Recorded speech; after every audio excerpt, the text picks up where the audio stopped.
Вам 63 зараз, так? Зараз 3. Двоєчками, троєчками зачистив Килич за мною. Я веду цю групу. Ми зачистили цю вулицю. Як ви ставитесь до ухилянтів? Слимак. Це ж не потрібно. В правах повинні бути ущемлені. Ти не маєш права відкрити підприємство. Ну немає, ти не боронив цю країну. От твоя задача, токар, слесар на завод. Ви виходили з Іловайська. Я тоді всіх зібрав в одне місце і сказав, що взвод здаватися не буде в полон, ми будемо виходити. І один із символів – це Соня. Це така була кара. Вони сухі, вони різали руки, вони різали форму. Не всі держави в цьому світі виживуть. Коли у нас починають переважати ці ухилянки, не буде українців зовсім. Арта була, є і буде. Це Україна. От вона стає така Україна. І де мої діти будуть? Бажаю здоров'я. Представтеся, будь ласка, назвіть ваш позивний та посаду. Бажаю. Стребіш Михайло, капітан, позивний Гайдук, посада командир батареї окремої артгрупи підтримки батальйону К2. Я знаю, що ви у цій війні пройшли вже доволі довгий шлях, з 2014 року. Розкажіть, як це для вас починалося ще аж тоді? Зануримося в історію трохи. Так, 14 року я на війні. Почалося це 16 квітня 2014 року у батальйоні Донбас. Тоді він називався «Чорні чоловічки». Були такі. Чому така назва була? Ну, це в піку зеленим чоловічкам, Семен Семенченко назвав «Чорні чоловічки». Ми займалися тим, що роззброювали блокпости, тоді ще сепаратистами.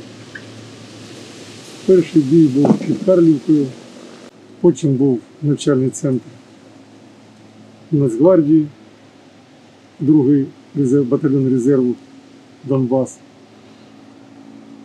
Потім було навчання в Дівічках на артилеріста. Потім почалася війна вже. Миколаївка, Славянське, під Славянськом. Бахмут, Попасна, Сєвєродонецьк, Лисичанськ, потім Іловайськ. До Іловайська ми ще повернемося, а поки я вас хотів запитати, чим ви займалися до того в цивільному житті, до того, як пішли на війну? У мене цивільний фах, інженер-механік автомобільного транспорту. Як і всі, працював підприємство частне, і як і всі працювали СТО, займався тим, як і всі місце до місця. Ви з Донбасу і немало років тут прожили. Який він Донбас взагалі? Да, народився в Донбасі. Для мене це рідний край. Як для кожної людини є своє місце, мала родина. А які тут люди живуть, на вашу думку? Та такі, як і всі українці. Те, що при Сталіні завезли сюди неподріб з Росії, так теж нічого не кажу. Всі села і в самому Донецьку розмовляли українською мовою. Друге діло, що вчили нас російською, українських школ не було. Було заняття там 2 рази на тиждень, українська мова, література, а так все було російською. Потім служба в Збройних силах СССР, теж була. Це була російська мова. Тому багато людей, які розмовляють російською мовою. А це українці. Українці, за винятком тих, кого сюди привезли. Тому що це, так скажемо, індустріальний край. Тут дуже багато підприємств, дуже. А коли їх будували, потрібні були люди. Зі всієї Росії сюди везли людей. Я в певному сенсі це розумію, тому що я сам народився і виріс в місті Запоріжжя, то у нас дуже схожа ситуація. Так, це індустріальний схід. І я, будучи тут уже там на Донбасі майже рік, я помітив таку особливість, що тут люди в селах розмовляють здебільшого там українською мовою, говіркою, там перемішані слова. Чи є на Донбасі оця спадковість, що тут здебільшого все ж таки в селах панує українська мова, нехай навіть і таким суржиком? Це дуже просто, тому що по селах українські школи були. По всіх селах були школи українські, а в містах вже ні. Тому і такі є. про добровольчий батальйон, про чорних чоловічків. Як це все відбувалося? Як до того збирався батальйон? Просто як це відбувається зараз, ми знаємо. Зараз є мобілізація, ти приходиш в ТЦК, потім йдеш в навчальний центр, і алгоритм доволі простий. Ти потрапляєш так чи інакше в Збройні сили, в Сили оборони. А як це відбувалося тоді, саме от у добровольчих підрозділах? Ну, майже так спонтанно все було, тому що всі люди, які бачили в місті Донецьк, що рухаємося не в тому напрямку, почали обходити воєнкомати, військкомати, СБУ, де тільки не були. Там казали, все нормально, це наші, це росіяни, все буде добре. І потім спадково чисто так в інтернеті побачили, так скажімо, гасло, хто хоче чинити супротив Росії, організований батальйон Донбас в місті Дніпро. Ось телефон для зв'язку. Виїжджайте, будемо всіх зустрічати і організовувати батальйон. Це робив Семен Семенченко. Тоді ще ми мало його знали, зовсім не знали. Потім, коли це вже стало зрозуміло, то вже була друга історія. Ми приїхали в місто Дніпро, тоді ще поїзда, присували автобуси. Зустрілись там, і з цього почалась організаційна робота. Перемістились тоді в Новопідгороднє, таке село є, і почали формувати і розписувати план, як ми це будемо робити. Мене завжди цікавило в добровольчих батальйонах, звідки беруться солдати, в принципі, зрозуміло, тому що ти маєш бажання, там навіть якщо ти зброю жодного разу в руках не тримав і срочку не служив, тебе навчать. А звідки бралися офіцери, командування, яке... В батальйоні офіцерів було багато офіцерів, ну ми всі були, це звідти пішло. Не по званням ми обращалися, а по друже. Це звідти пішло у нас, і досі воно в мені це є, друже. Були офіцери, були підполковники, були мої, ну всі ми були. На той час я був призначений, так, я служив срочку, в ВДВ служив, то я був командиром взводу. І в мене були підпорядкування майор, полковник, які були просто кулеметниками, нічого тут такого не було. Отак, я раніше з'явився раніше і так от поставив на таку посаду. Потім це, коли ми вже були в Петрівцях, там вже в Нацгвардії назвали. Тоді вже майори полковники пішли на свою должність, командирами, замкомандиром батальйону, начальники штабів, командири рот. А хто? Я був тоді сержантом.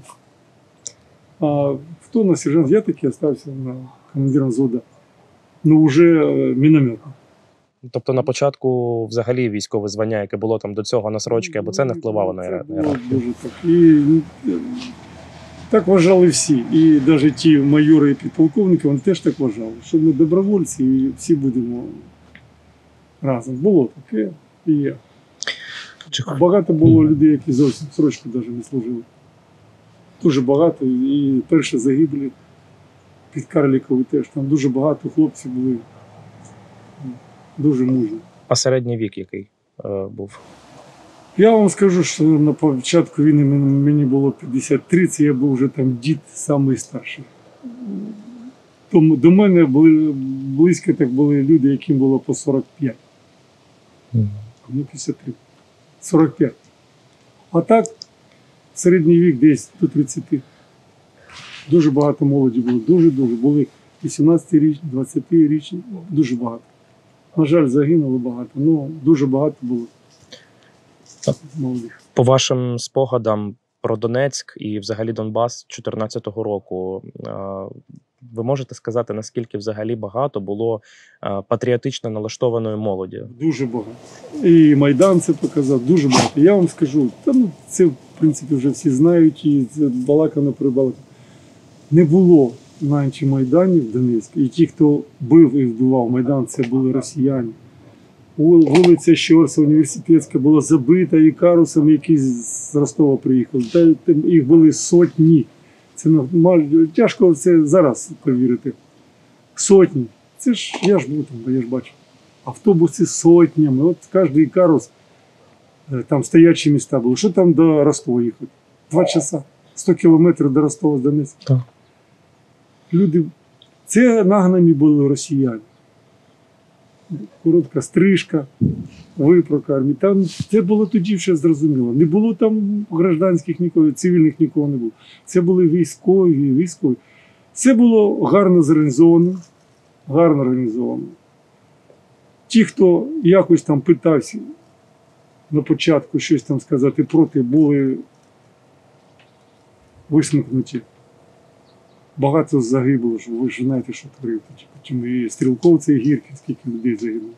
На підвал, я так розумію. Да, і рибак, і там, школяр один був в футболі, я вже не пам'ятаю прізвища. Ну, загинуло багато. Вони їх просто убивали, і ми їх не знали, де вони є. Міліція нас зрадила, СБУ нас зрадила в Донецьку. Це там одиниці, хто був за Україну. Зрадили всі. І міста Макіївка, Горлівка, все. Це вони перейшли на ту сторону. Це вже відомо. Так було. Дуже гарно попрацювали, наобіцяли народу. Це індустріальний центр України, так скажемо, ну і цього регіону. Тому люди на перспективу жили, брали кредити, будувались, купляли собі. Приїхали люди, які сказали, а навіщо вам повертати борги, ми вам все спишемо. Прийде Росія, ми тут будемо як сирмати, це Україна викне. Ну, я не той же тут руку приклав, і той же Ахмед тоді, Ахметов, Рінат. Це зараз він такий, хоч до рани прикладає, раніше було зовсім інше. Тому, а народ це ж така, ну як це, ну, у кожного діти, вийти, тим більше Майдан це ж показав. Там вже зарізали людину, побили здорово. А ви би хотіли повернутися в Донецьк? Там уявімо. І зараз, і я повернусь туди, і в мене багато питань до тих людей, які там залишились, якщо не втечуть. Ну, багато. Це, смисл був цієї війни, якщо не повертати. Я не розумію. Для мене, хто каже, що треба віддати Донбас, залишити ті міста, де вони живуть, це такі ж вороги для мене, як і росіяни. Тільки ворог може так казати. Видумувати, що Донбас заслуговує. З Донбасу людей загинуло немало. Там ми просто цього не знаємо. Якщо тут якісь там є список, який можна почитати, то там їх ніхто не рахував. Їх загинуло дуже багато. І де скільки? Я 10 років на війні. Всюди є люди, які з Донецька. І їх багато. Я не кажу, що вони всі, але їх багато. Десь так, от в пропорції, як і всі великі Дніпро місто, Київ, Запоріжжя, Кривий Ріг, дуже багато. Більше-менше не можу казати, але всі пішли захищати свої родини. Більшість повивозила родини, а сам пішли боронити.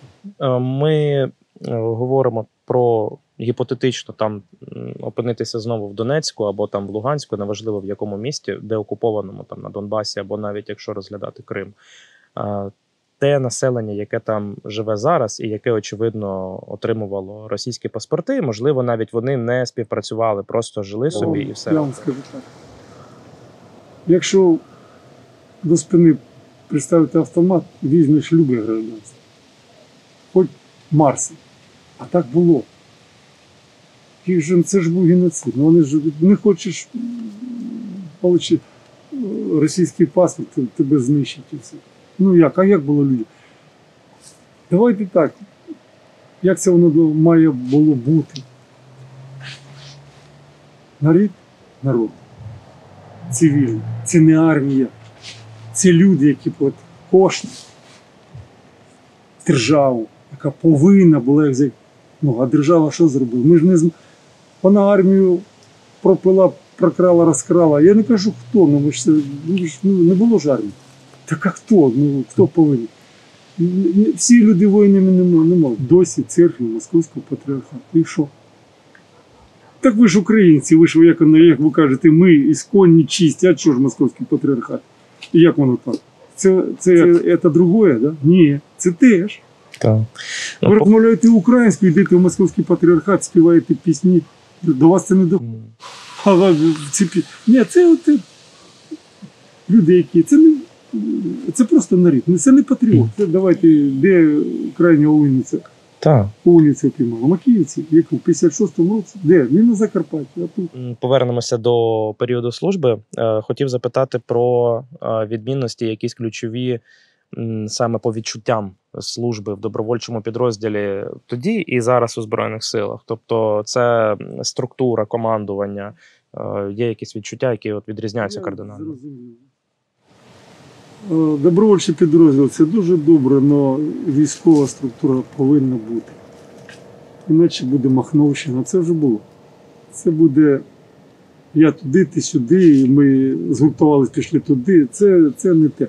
Це не війська, це махновщина. Від цього, це дуже гарні хлопці, дуже. Ну, їм потрібно планування, командування. Це має бути вкупі, підпорядкування вищому начальству, яке планує все. Не може який би не був підрозділ 1000, 5, 10, 2, не зможе він. Він буде там узько десь воювати на якомусь місці, не знаючи, що зліва, що справа, бо це таке. Це там, як на першому етапі, це було нормально. І то ми цього нахлібались. З людьми, які були при командуванні, які навіть срочну службу не служили, були далекі. Це було таке. Це чисто було піар і політичні заяви, і це не війна була. Загинуло дуже багато людей тільки за цього. В армії теж багато проблем. Є свої, є то, є все. Ну, це структура, яка єдина. І по закону. Що це? Нема слова доброволець по закону. Зброю має тримати військовослужбовець. Національна гвардія, Збройні сили і поліцейські підрозділи. Ще, ну це повинні бути підрозділи, які підпорядковуються державі. У добровольців це дуже виходить не дуже гарно. І їх запал, це треба, він повинен йти в нужному русі. То ми вважаємо, що тільки Збройні сили. Ви про досвід служби, коли говорили, згадали про Іловайськ, і я так само начуваний про те, що ви виходили з Іловайська. Можете докладніше про це розповісти, і як це було, і як починалося? Це один з прикладів, коли вирішили добровольці і опинилися не там, де потрібно, нікому нічого не кажучи. Про це дуже багато є. В інтернеті Муженко казав, багато. Був такий напрямок. Батальйон Донбас, не один він там були ще підрозділи, і Збройні сили були. Були там і чисто політичні такі моменти, які нас довели до того, що ми опинилися в оточенні. Багато загинуло на виході. Да. Було тяжко, було важко. Ну, вже саме таке було. Кошмар це був вихід.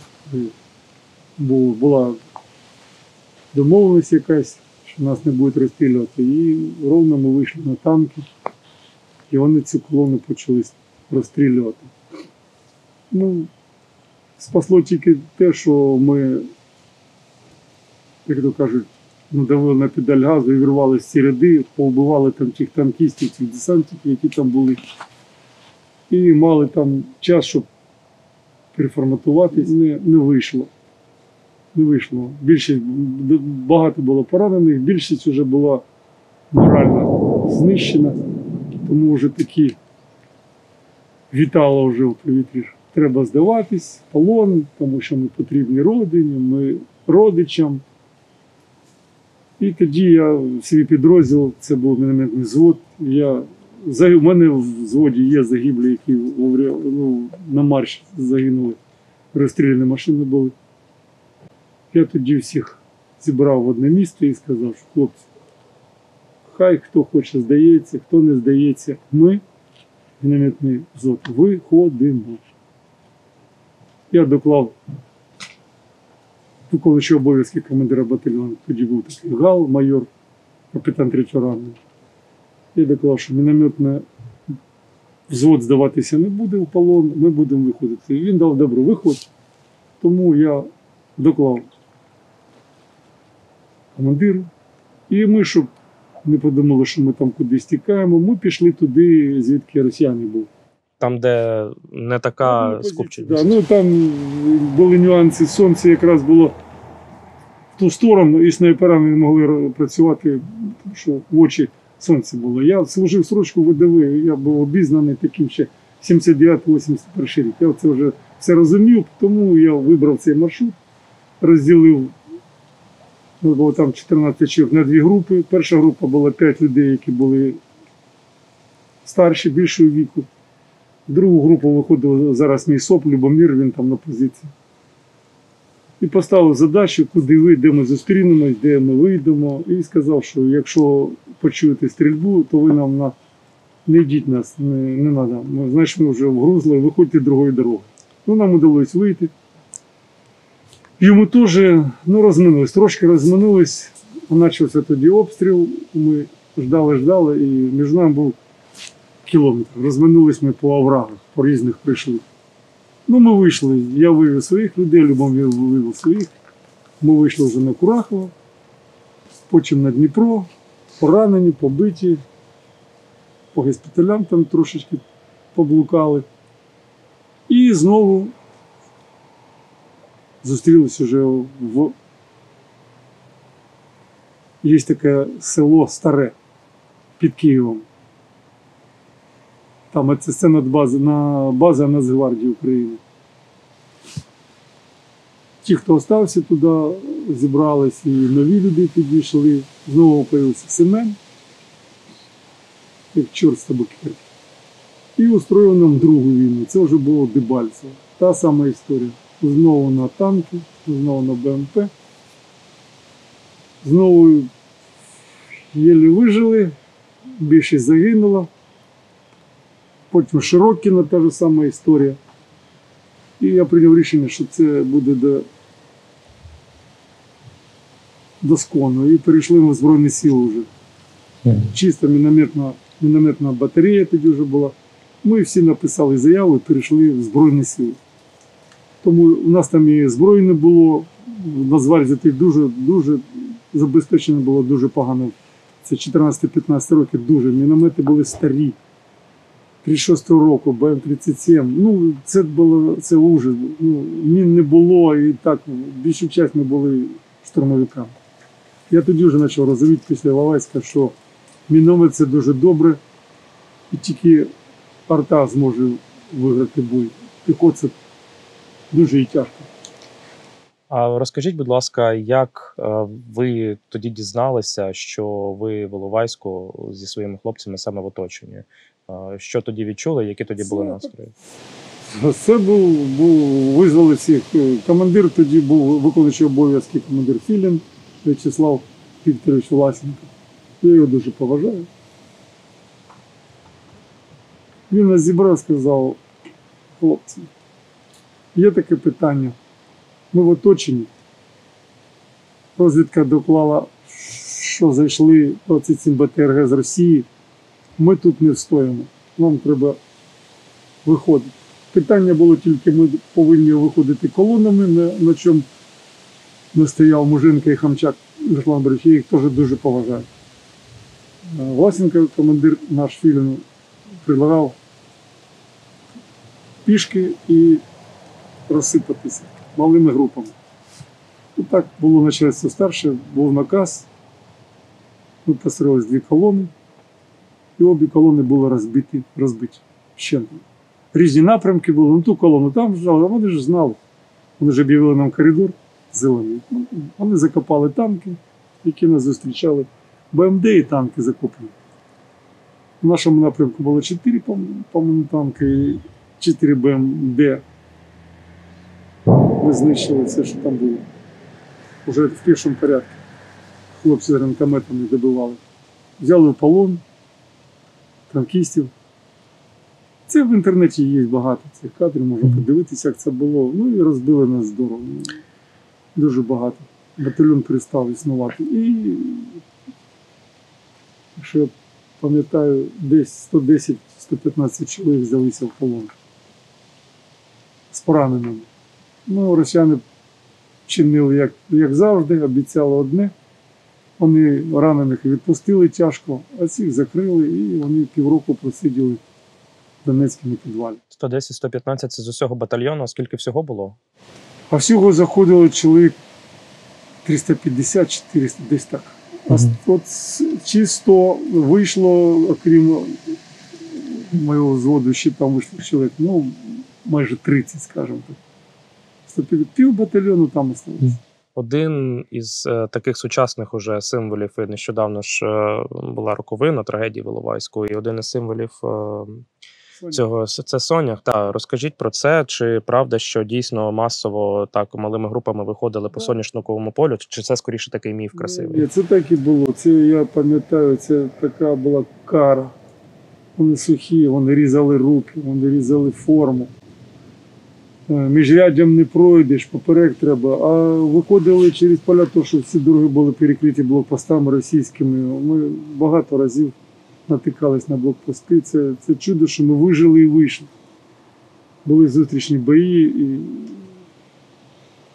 нас спасло те, що ми були там місцевими, ми знали дорогу. Карт не було. Батальйон Донбас Нацгвардії воював по картам автомобільних дорог, які купили на вокзалі. Карт не було. Ми виходили по навігатору, Етрексу. Навігатор у нас був чорно-білий, ми по ньому виходили. Ну, ми так, це була знайома місцевість. Так, взагалі там ми знали, де що, а дороги, це ж село, Бог там як. Повсюди були росіяни, блокпостами. Всі посадки, всі криниці, всі переїзди, все було, все стояли блокпости. Вони дуже багато полон взяли, дуже-дуже багато. Ну, виходили ж не тільки ми. Виходили і бригади, і артилерія, і що там багато виходило. І був такий випадок, коли ми ще були в Іловайську. На нас вийшли чоловік 6 солдатів, так випадково вийшли. І я сказав, що вони Саур-могили, кинулися обніматися. Хлопці, як ми раді, що ми вийшли, і це оточення. Саур-могили йшли, це скільки кілометрів по тилам вони йшли. Там було 73-го морського цього корпусу хлопчик, теж Донецький, ми так спілкувалися з ним. Ми так раді, що ми к вам вийшли, ми тепер хоч, ага, ви з полону в це оточення, і в оточенні і прийшли. Це для них був шок, удар на такий прям. Ми там півмісяця виходили і думали, що вже вийшли к нашим. Загинули багато на виїзді і загинули ці хлопці. А доля цього саме хлопця 73-го, не знаєте? А це розгубилось. Ми ж виходили, телефони всі сімки порвали, документи знищили. Ми ж Донецькі були, знали, що родини одразу ж підіймуть. І тому все знищили, щоб кожного була своя легенда. Я Петренко, я Сидоренко, я з Львова, я з Києва. Тому що рідних би зразу закрили. Так. Я знаю, що історія не терпить умовних таких речей, але я не можу не спитати, чи якби не зайшли ці 7 БТГРів з Росії, чи могло би все піти по іншому сценарію в Іловайську? Це було вже другий сценарій, у нас була перемога. На всіх напрямках ми вже перемагали, на всіх, де б це не було. А потім зайшли БТРГ і почалось Маринівка, Зеленопілля, Саур-могила, Луганськ, і це Росія.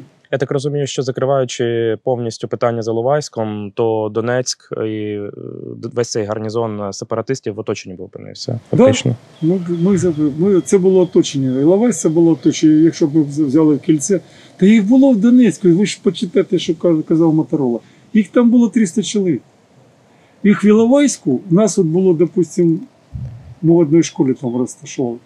Ну, нехай нас було там з усіми там 300-400 чоловік, їх там було 100, але у них було озброєння.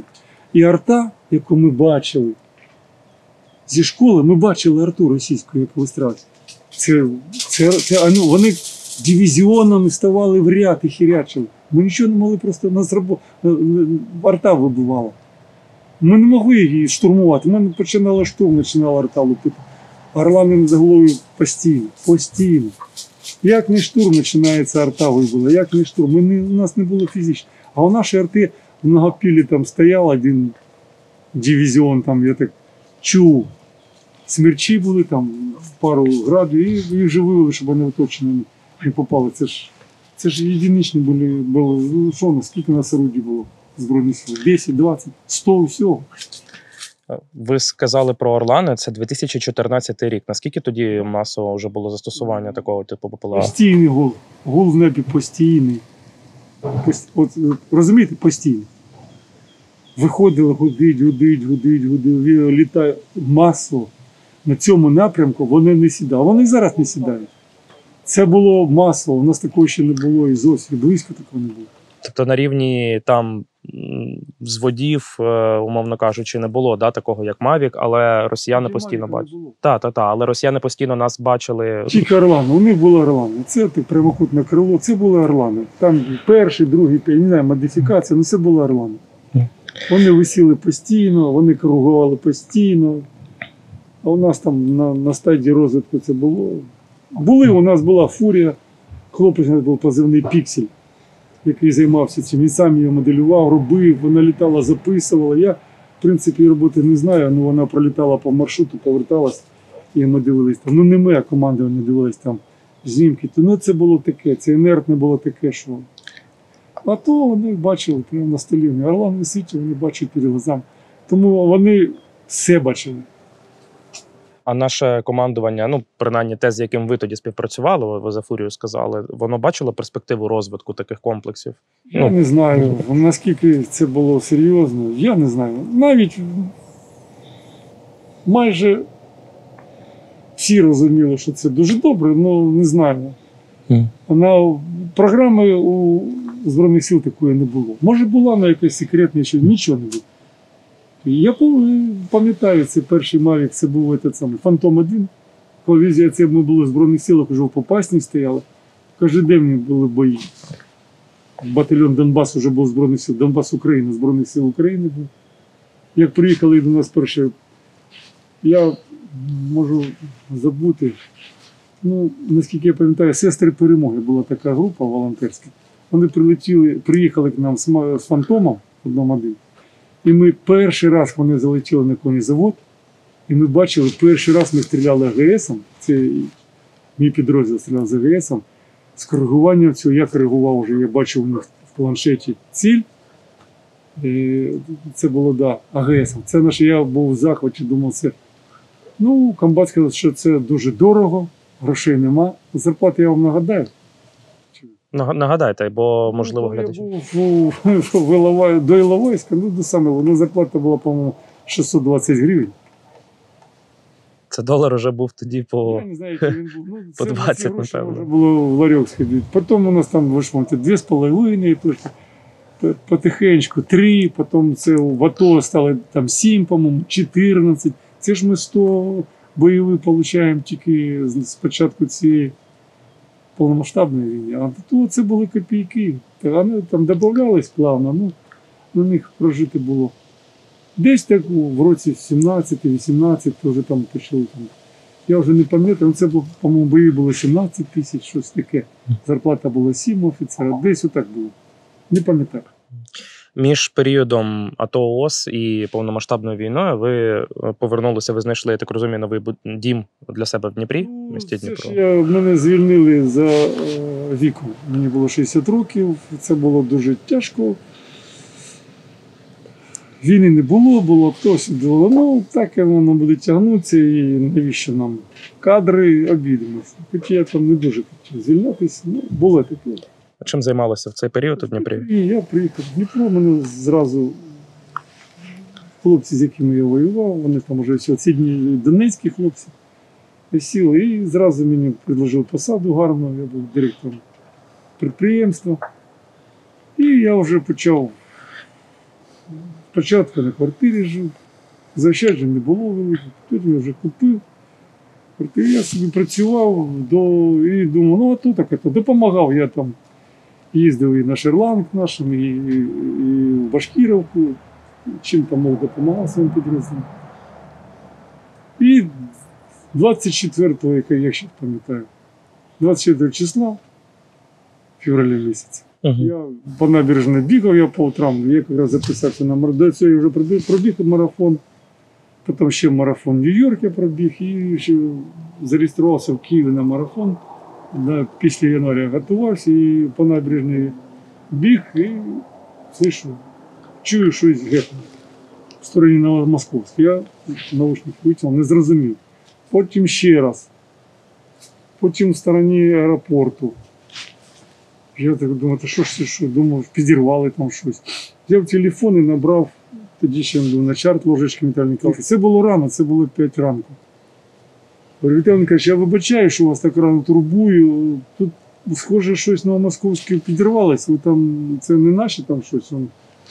Він пізнав мене, ми взагалі, я ж в артилерії був, ми общались, він знав, що я ж підпорядкувальний був. А він був заступник командира бригади з артилерії тоді. До цього було там дивізіонах, ну так. Всі артилеристи їх не дуже багато знав. Він каже, Гайдук, це війна. Я його кажу, пане полковнику, я повертаюся, давай. Ваша цитата.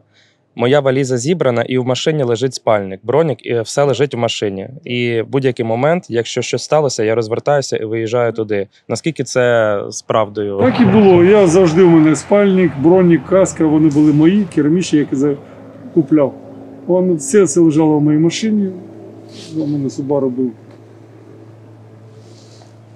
Форестер великий. І там я завжди все, турнікети, медична аптечка, все було зі мною. І я завжди возив, тому що в мене ж наградна зброя ще є АПС. Тому я все держав в ідеальному стані. Я розумів, що це не скінчиться, тому що було зрозуміло, що колись це почнеться.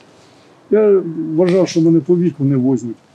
Ну, мені там з перипетелями тоді вже дав добро, я так розумію. Тоді у нас був майстер був дивізіону майстринка. Це я йому вдячний. Вам 63 зараз, так? Зараз 3. Як ви тримаєте себе в такій фізичній формі? Так от і є.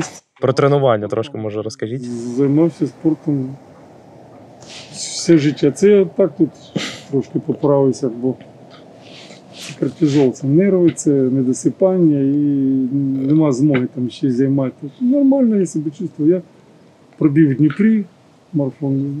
Участвувало, награди у мене ці медалі є. Участвувало порядка 500 чоловік. Я був 129-м в общому заліку, і в своїй віковій групі це були люди молодші, чим я, років на 5.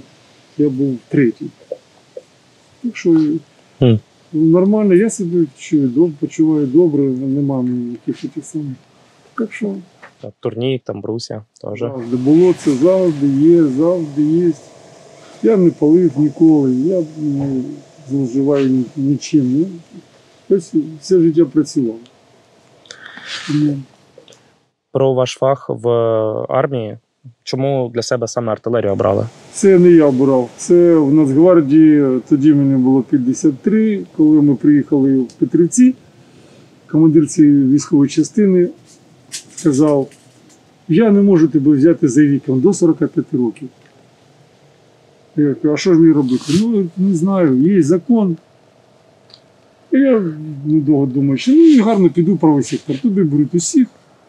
Вийшло там Петрівці, це ж нові Петрівці за Києвом, вийшов на трасу, зупинив автобус в Київ і доберусь до Дніпра, і ще в Києві знайду, де правий сектор, прийду, там візьму. І мене догнав мій товариш, який там по віку проходив. Каже, Гайдук, прийшли. Так він же все сказав. Він сказав, в артилерію підеш? Все, ну тебе беремо. Ну там були такі винятки, вони завжди бувають. Типа, давай зробимо так. Ти ж громадян України? Да, українець, да. Мешкав в Донецьку, да. А давай ти паспорт загубив, а з твоїх слів тобі 44. Да, мені 44, да. Тоді воно забувалось, от так це працює. А потім воно забуло. Ну, в той час це ж всі ж гадали, що це ненадовго. Вони думали, ну возьмемо, ну буде жити, не буде, це ще питання. А якщо нікого нема, так це ж гірше, ніж хтось є. А потім, начальство нам дасть збучку, якщо він виживе. Це ж ніхто ще не... Якщо ми виживемо, і начальство може ще не виживе, то може нікому буде бути. Та при нинішньому розкладі це як до 70 років не... Це таке. Було б ж бажання і здоров'я, а так. Вас ображає, коли по віку отак от списують по факту? Я ж розумію. Я розумію. Я так злорадствую, думаю, А що взагалі про так званих дідів в армії думаєте? Там, бо багато зараз кажуть, що там і в піхоті. Ні, я не розумію, якщо воно нікчемне і воно спите, пропите. Оце я таких не розумію. На що ти сюди перся, це ти нічого. А якщо так багато старшого віку людей, які служать і все нормально, багато. Угу. А то, якщо приїхав, як у мене там, я ж показував, що один. Мені казали, що мене в армії будуть лічити, тому я прийшов 50 років. І у мене те болить, і все болить, і те, а навіщо ти що? Мені ж казали, ти совість маєш? О, як він? Я не хочу з ним навіть розмовляти. Збирайся і... Є такі люди, такі багато. Завжди десь хтось є. Такі молоді є. Я почуваю себе дуже добре. І коли це було в 22-му, я прийшов в батальйон, мене Кирило Кирилович запросив. Мене в бригаду взяли НРом першого осадного, начальним розвідкою першого осадного. Я вже їхав туди, він позвав Гайдук. Ми ж з ним служили, я був замкомандира батальйону з артилерії у границі. А він був командиром взводу розвідки. Ми служили в одному батальйоні. Це до того, як Кирило Кирилович став комбатом у цьому батальйоні? Він був в цьому батальйоні командиром взводу розвідки. Старлеєм. Я був Старлеєм, замкомандира батальйону з артилерії. А він був, то що ми знайомі були у 20-му році. І до цього він знав мене в Донбасі, ми спілкувалися. Це і завдяки йому і перейшов. Він позвонив, сказав, Гайдук, давай. У мене, говорить, Мар'їнка, дуже таке місто боляче. Мені нужно, в мене нема людей. Я приїхав, мені дали 2 міномета 82-х, і ми почали вже працювати. Потім він виїжджав на прорив на Степне, де оце, за що він отримав Герой України, за ці танки. Він мене брав, я на фаготі. Так я розуміюсь на цих приладах і на цій зброї, артилерія, ПТРК і все таке. Ви випередили моє наступне питання, з чим працювали, тобто з засобами маю на увазі. З фаготом, з ПТРК. Я туди їздив, ми робили засідку, потім ми там чуть-чуть 46-й батальйон чуть-чуть себе почував недобре, зупиняв я їх, повертав, потім треба було зачистити пару вулиць, приїхала Нацгвардія, а їх командир втік, і Кирило Григорович каже, Гайдук, пішли зачищати. Прийшли, ми сидять, хлопці, там 20 років, Нацгвардія, у них зелена форма. Я підійшов, де ваш командир? Кудись поїхав, мене знаємо, де, нам може працювати, вулиці треба було зачищати. Я кажу, я ваш командир, я в Нацгвардії служу, в Петрівцях, тому зараз я ваш командир. Я їх построїв, вони ж, я знаю, чому в Нацгвардії вчились. І двоєчками, троєчками зачистив Кирилич за мною, я веду цю групу, ми зачистили цю вулицю, дуже багато зброї набрали, російські, дуже багато. Несли, так затарились дуже гарно. Потім ми там, він мене, Кирилич казав, треба зробити рейд, треба офіцер старший, щоб я піду, звісно, ми 2 рази ходили рейд туди. І він танки побили, мінометники наші. Там трошечки вгрузли. Тож я себе чувствую, мені одне і те ж. Це піхота, це... Не скажуть, я там не буду. Мені одне. Просто артилерія мені подобається і артилеристів мало. Офіцерів мало. Так склалося, їх просто мало дають. А так я можу, що там, ніякого немає. Потрібно виїжджати, я буду виїжджати. Я потягну, це не проблема. А зараз на чому працюєте? Д-30, міномет 120, Д-30 у нас. Ну, мені тут подобається, не знаю. Я от просто із самого початку хотів попасти в артилерію.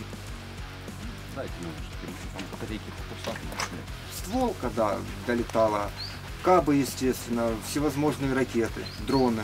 Повну розборку не робите зі ствольною коробкою, зі всім? Не. Редко делаем, ну сейчас некуда. Якщо порівнювати цю гаубицю з трьома топорами 777, там трансформер какой-то, а це просто чугунний.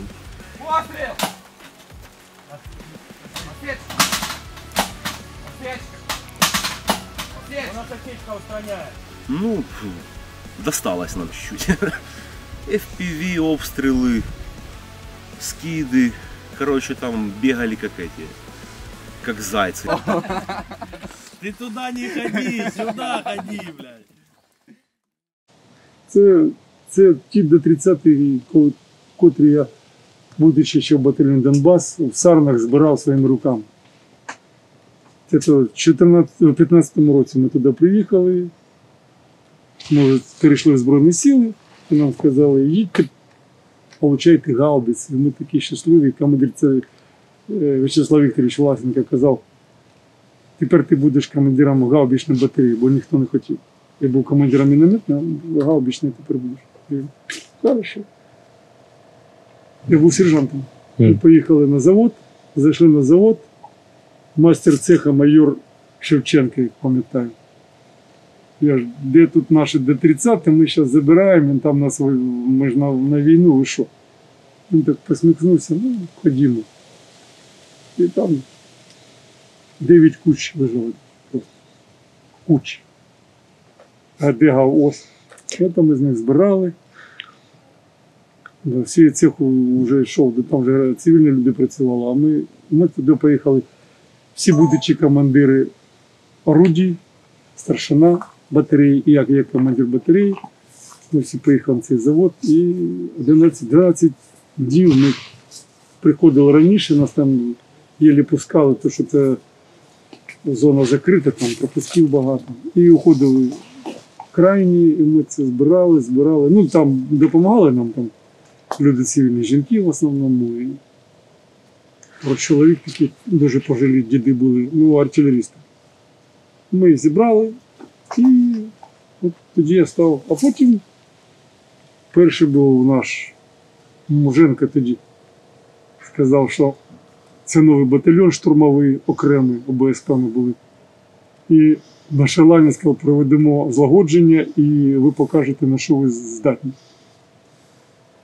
І ми дуже добре відстрілялись орудіями, і танками, і усім. І тоді, коли було вечірнє там засідання, я прийшов, мене визвали.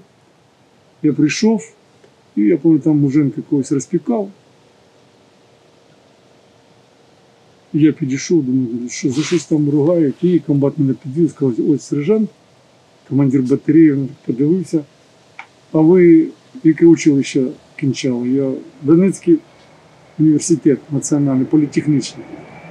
Він мене Власенко, він каже, да, сержант. І він повернувся к полковнику, який супроводжав, як ти сказав, це лейтенант. І СБУ через день зібрала мої документи, які там перевірили, там перевірка була така. І мені, як і начальний заклад був вища освіта, дали молодшого лейтенанта. Я 2 роки відходив молодшим лейтенантом, потім старшим.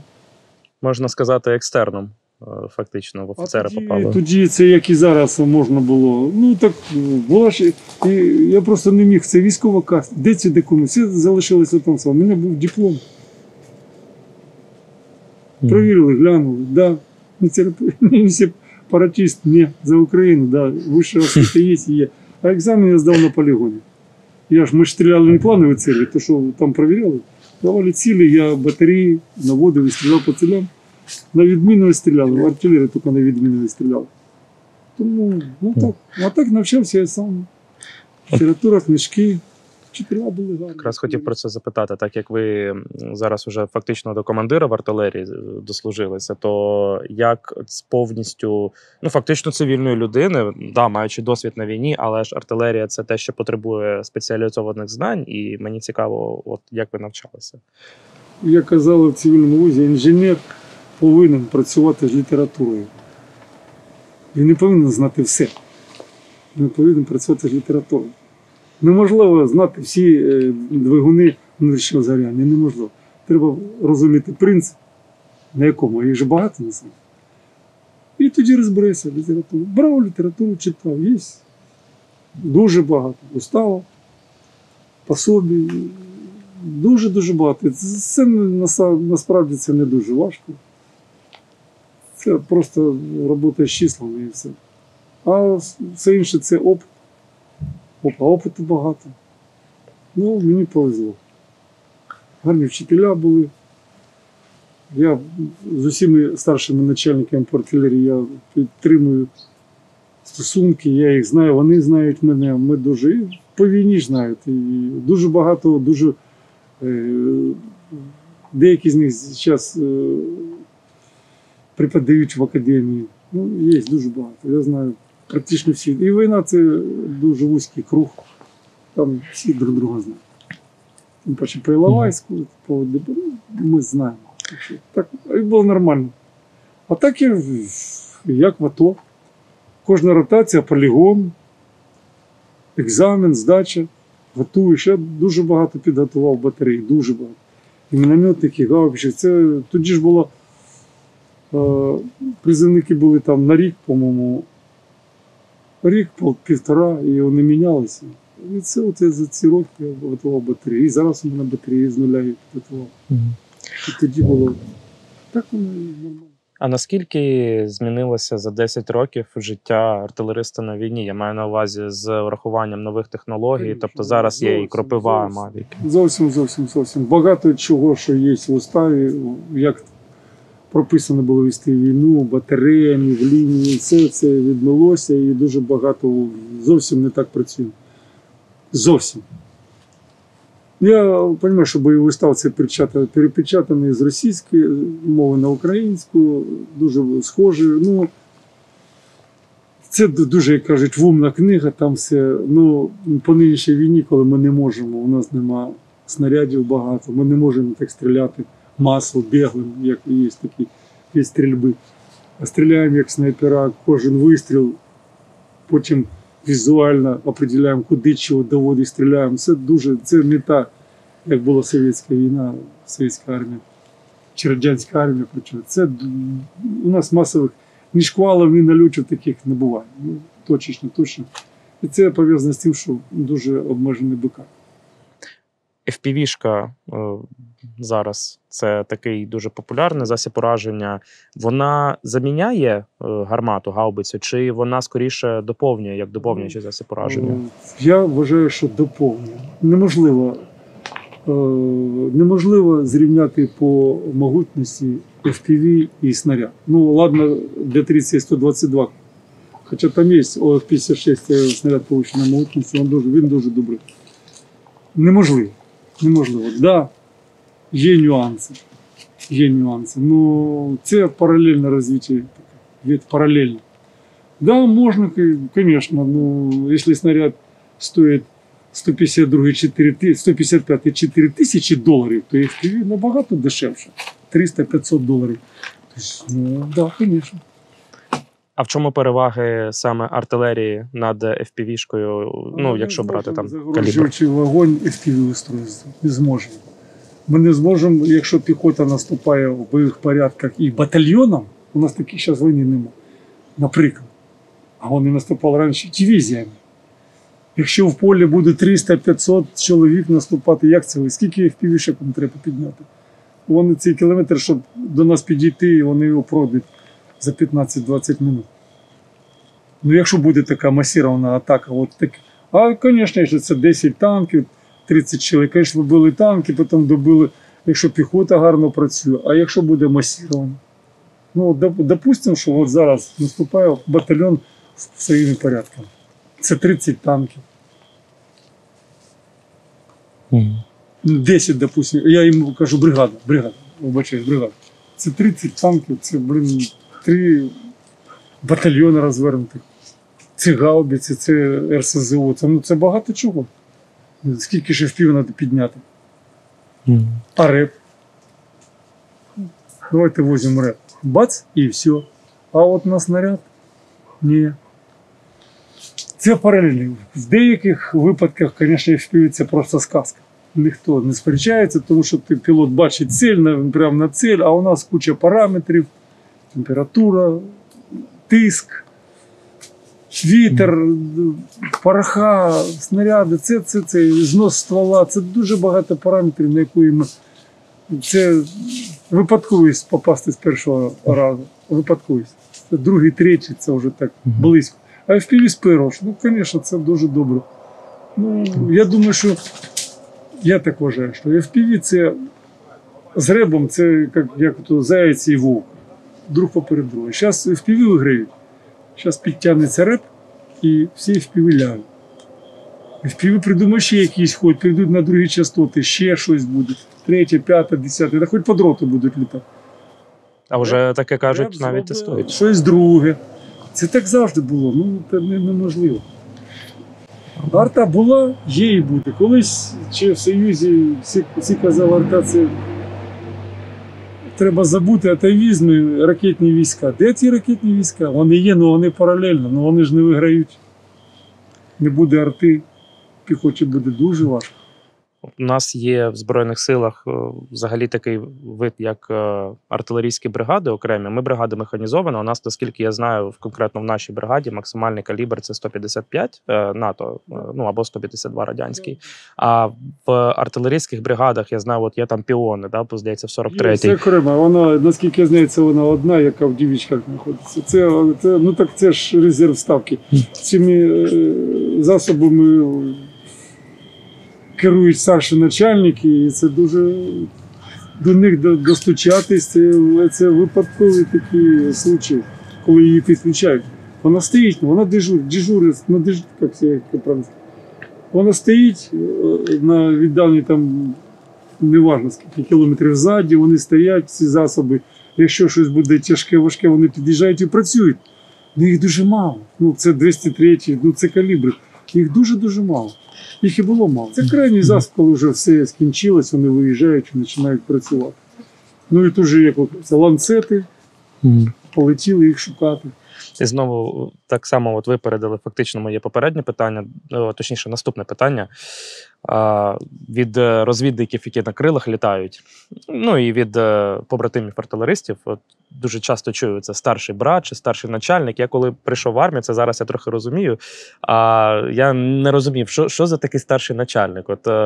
Це ставці якийсь. Це окремі бригади, окремі підрозділи, яких в підпорядкуванні вони приходять к нам в бригаді, щоб підтримувати. Є там кількість орудій, якщо це орудія, ракети, установки, а вони завжди є. Смерчі, урагани, піони, тюльпани, вони десь так, щоб їх ніхто не бачив. І вони вже включаються в працю, коли вже дуже тяжко, важко. Тоді вони, це їх дуже мало, це дуже дорога техніка. Так що я бережу. Вона не потрібна на кожен день, вона не потрібна. Це точно. Як зараз ситуація зі снарядами? Це поки що це не уніфіціально. Це звідтіля, там Чехія, туди-сюди. Це не уніфіцировано і це просто 122-й постріл. Пороха різні, заводи різні, навіть страни різні. Є нюанси. А якщо у тебе біля орудія 10 різновидів, вони однаково стріляти не можуть. Тому приходиться брати якусь там партію, серію якогось там, починаємо, страна чи країна, потім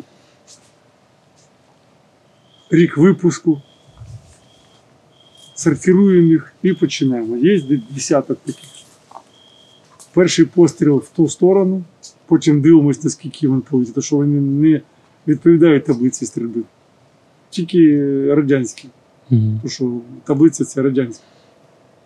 І другий, третій постріл починаємо вже працювати. А от і все, відпрацювали, десятка вже немає. А тут друга страна. Зовсім перельот, недольот, 100-200 метрів. Це завжди так.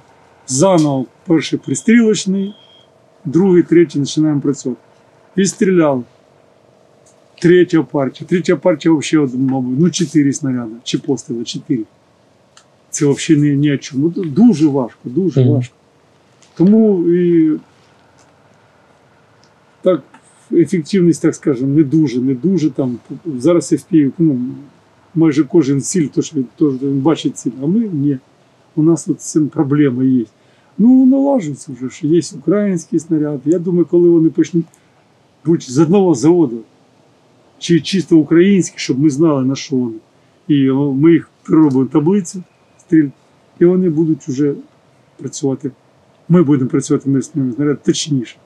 А поки що не дуже. Ті українські снаряди, які зараз отримаєте, вони... Це мова йде про нові, я так розумію. Так, да, звісно. Вони якісні? Так. Да. Якісні, не відповідають табличним даним поки що. Ну, тому що де взяти радянські пороха, щоб... Тобто треба переробляти. Спочатку треба, щоб завод чи два, це виробляли їх, потім уніфіцирували під таблицю, щоб це була таблиця стрілів під ці снаряди. І тільки потім, як 122 калібра у світі вже це чисто радянський, його не буде, по-моєму, це дострілюємо, я так вважаю. Якщо ми виграємо, а ми виграємо, тільки по часу ми не розуміємо коли, ми виграємо, цього вже калібру не буде. Буде натиски 105 і 155. Тому це така періодична штука. І забудемо за цю гаубицю, і будемо вже працювати наступні воєнні другі. Наш батальйон боронить місто Сіверське, зокрема, і взагалі Сіверський напрямок зі сторони Лисичанська. Розкажіть, як артилерист, про особливості роботи гаубиці в цій місцевості, тобто як перепади ландшафту впливають? Ніяк на це ніяк. Це нормально, ми працюємо. У гаубиці все одно, як стріляти. Їй нужен гарний снаряд, гарний заряд і обучений персонал. Тобто розрахунок. І все. Як би там не було, вона свою працю робить. Були якісь складнощі при відбитті атак ворога, зокрема от при штурмах, які активно почалися з 8 квітня на одну з наших рот. Тоді дуже багато, наскільки я знаю, стріляла і гармата загалом. Розкажіть, будь ласка, про це. Насправді, великі штурми були на початку ще. Це ви можете не знати. Коли ми сюди зайшли, Вагнера. Великі штурми, да, це було, де наша рота стоїть 5. Баракуда, Тешка, там було тоді дуже багато ми вистрілили. Зараз, да, почали штурми вистрілюємо. Можливо, перегрівався ствол, або там... Це все казки. Перегріти ствол неможливо. Це нужно, я не знаю, таку серію бавити. Стільки в бригаді снарядів немає, щоб нагріти ствол. Це неможливо. А перестволовка взагалі часто робиться гармати? От є определений настріл. У нас були стволи 2А-18, у них був настріл. Це тільки на повних, на дальнобійних, це повний. Було 1000 настріл. Зараз у нас стоять чехословацькі стволи 2А-18М, у них настріл 5000, якщо не помиляюсь. Це на далекобійному, на повному. Ми не завжди стріляємо повним. Тому 6000 це достатньо. Мені розповідали, що ви особисто дуже багато чого збили в небі. Така ППО фактично, навіть на бригаду. Розкажіть, будь ласка, про це. Це таке, да. А що збивали і з чого? Вони шукають гаубицю. Це ми, як знаєте, як я казав, вовк і заяць. Ми для них заяць, вони нас шукають, тому що ми ж не даємо працювати їхній піхоті. Ми вибиваємо піхоту, допомагаємо нашій піхоті. Їм тяжко штурмувати, тому вони шукають, де ж стоять ці орудия. І прилітають дронами. У нас така місцевість специфічна, так скажемо. А ми замість того, щоб там ховатися, у мене люди вистріли на постах, зустрічаємо стрілковим вогнем, а летять вони низько, там до 30 метрів. Ми їх збиваємо і все. Да, у нас дуже багато. І ланцети є там по десяток. А дронів FPV так взагалі там штук по 40. Багато, збиваємо просто. А чим збивали? Це кулемет? Стрілковий кулемет, автомати. Кулемети в основному. Ну, автоматний огонь. І нормально ми збиваємо, він упав. Справа в чому? Він не встигає побачити гаубиць. Він встигає побачити людей, які в нього стріляють. Ну, у нього ж свій начальник є. І якщо оператор дрона всадив там за час 5 дронів, то їх збили. Йому там начальник каже, що ти робиш? Та я от шукаю, у мене тут вже 5 збив. Він каже, давай, шукай другу ціль, бо і 6 зіб'ють, і 7, і 8. І вони переключаються і шукають десь там в другому місці. Саму гаубицю вони не можуть побачити. Там таке, там це класно. Побачити її неможливо. Зрозуміти, що це вона, неможливо. А зависнути ми не даємо. Контрбатарейна боротьба. На якому рівні у нас? Це не до мене, це старший начальник. Я не можу. Контрбатарейна боротьба підрозуміває під собою, що знищують калібром більше. А у нас стріляють 152 калібр. Я не можу знищити 152 122 калібром, тому що я туди не дострілю. У мене обмежена дальність 15 км. А вони стріляють 25. Ну я ж їх не достаю. Це вони мене ловлять. Тобто наявність радарів і всього іншого це рівнем вище, так? Звісно. Вони ловлять мене. Я можу знищити тільки міномет. Це от прилетіла моя 122 калібру. Міномети піхоти. Я навіть доти розбити не можу. У мене нема такого снаряду. Ну нема такого снаряду. Є, він там в Росії називається Лещ. Як там, я не можу зруйнувати, тому що снаряд вагою 20 кг, а взривчатка в ньому 3. Ну, це не та мощь. Ну, вона і задумана не для цього. Це протипіхотна, дивізіонна гаубиця. От піхота це наше все, яка наступає. Кажуть, піхота. Тобто піхота укрита, це просто піхота. Оце, да, у нас осколковий снаряд, у нас тріша, у нас все для цього є. І це наше. А то просто наше завдання. Це, якщо буде така необхідність, я туди не достану. А підтягнути 152 на мій постріл, вони там вже ж не йдуть. Да. Вони розуміють, що це неможливо. Зараз активна йде мобілізація, дуже багато людей долучаються до війська, хтось добровільно, хтось ні. І є розподіл по фаху після БЗВП. От кому би ви в артилеристи порадили би йти? З якими базовими знаннями? Розумієте, тут таке питання розтягнуте. І командир громади – це людина, яка повинна дружити з цифрами. Ну, більш-менш, це повинна. Тому що в нього розчоти, в нього писанина, це дуже важко і не кожен на це. Це потрібна людина, яка вміє вчитись. Вона повинна вчитись. А якщо це снаряджаючий, заряджаючий, ну це просто людина, яка хоче воювати, знищувати росіян, тому що оборонити свою країну, тому що країну. Тому це такий широкий діапазон. Ну, однозначно, це не повинна людина бути, яка якісь там фобії, зависимості якісь там від чого-то. Бо у нас таке не пройде. Це колективна зброя, і якщо розчет 5 чоловіків і один якийсь не в стані це працювати, це дуже важко. Там все важке. Важке все. І снаряди, і заряди, і саме оружие. Це надриває. Хоча, да, от ми в Мар'їнці працювали 2 чоловіка розрахунок. І в мінометах було, ну це важко. Це дуже важко. Тому ми відбираємо, у нас є така договореність з командиром, ми беремо людину, неділя-дві, це випробувальний період, ми дивимося, може, не може. Ну, я вам скажу чесно, не дуже багато людей, які можуть в змозі 20-кілограмовий снаряд підняти і принести метрів 20, ще й біжати треба. Це не дуже. Ну, а як тоді працювати? Тобто хтось буде сидіти, курити, у мене те болить, Тому я відбираю. У мене є люди, які 30-40 років, ну це вони все це пройшли, і вони не хочуть. Ну, мало хто хоче піти. Ну я не знаю, можете приїхати і попитати. Є ж люди, яким це не подобається, є, які не хотіли. Ми Є приїдемо. там, які хотіли одне, а бачать друге, вони вважають, що там буде краще. Такі, звісно, пожалуйста. Краще, пожалуйста. Продовжуючи тему мобілізації, хотів спитати, як ви ставитесь до ухилянтів? Ніяк. Ну, це слимак. Це для мене. В мене є про що думати. У мене гарні хлопці, за яких я вболіваю. Я все роблю, щоб їм було добре, і все. А це, ну, навіщо про мене? Це ж не потрібно. Ми ж про націю.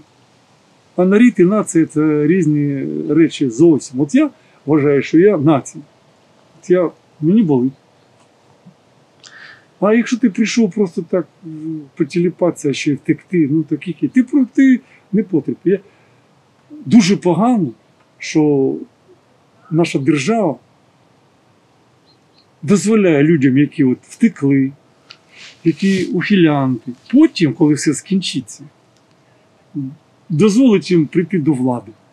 Він може бути мером міста, працювати в якихось державних органах, а вони не повинні і близько. Вони, як це російською, в правах повинні бути ущемлені. Тобто, ти не маєш права відкрити підприємство. Ну, немає, ти не боронив цю країну. От твоя задача, токар, слесар на завод. Не маєш права, ти не потрібно відкрити. Ти не маєш права вчитись. От должна, це, як в Ізраїлі, це так потрібно. Тоді люди не кажуть, а так він не вважає, та що мені ця країна нічого не дала. Дав, ти в дитсадок ходив, в школу ходив, тебе вчили. Піди в Америці вишку, отримай. А багато хто відділяє, типу, є люди, а є. От вони вважають, що якщо це політика, ми ж розуміємо, звідки це йде. Це ж зверху. Коли люди зрозуміють, що так воно потрібно, коли жінки зрозуміють, що це не потрібно, він її не захистить. Вона його в чоловіки бере. І діти такі ж будуть. Ось такі. Це вони можуть перед телевізором, перед дзеркалом, там, перед жінкою, що я щас тільки підійдуть, от коли прийдуть, тоді я і де вони. В Польщі? Я не хочу, це навіщо? Це не потріб, я їх не вважаю. Хреново, що держава думає по-іншому. Це дуже погано. Ну, знаєте, не всі держави в цьому світі виживуть. Це подарунок, відбор. Коли у нас починають переважати всі ухилянки, тоді ми перестанемо бути. Не буде українців зовсім. Казаки колись, отак от і пішло. Тих вибили, тих посадили. А хто? Віртухаї поставили всіх. Ну от так воно і тепер. Це ж генетика, як вовки, як люди. Ми ж тварини. Ну, взагалі. Хто виживав? Хто сильний, хто міг. А ці ж уже багато ж яких видів і немає. І люди точно так же. А чи можна вмотивувати якось, і якщо можна, то як тих, хто, можливо, і не проти був би там долучитися до війська, але тих, хто боїться там через якісь там свої страхи проходить, або там щось таке. І що повинна робити держава, напевно, бо вона ж зацікавлена. Для вас питання. А ви знаєте людину, яка боїться одружуватися? Боїться. Не то, що не хоче, йому так гарно, а от боїться. Я думаю, внутрішні переживання якісь Які? присутні. Це в 14 років. Які це?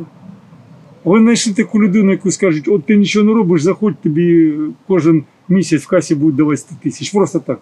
Хтось відкажеться? Ні, не думаю. Хтось боїться отримати ці кошти? Немає ніякого виправдовування, немає. Це людина, яка я, щоб їх всіх зібрати в Бучу, щоб їх там не вбивали, а їх отак от поставити, як це перед телекамерою чи перед телевізором, і щоб вони побачили, що з жінками робили росіяни. А якщо не поймемо, от туди, це, звісно, зло, я кажу. А потім, я кажу, ці жінки, твою дружину, чи твою маму, бабушку, знайому, сестру. І що? І тоді все стане ясно.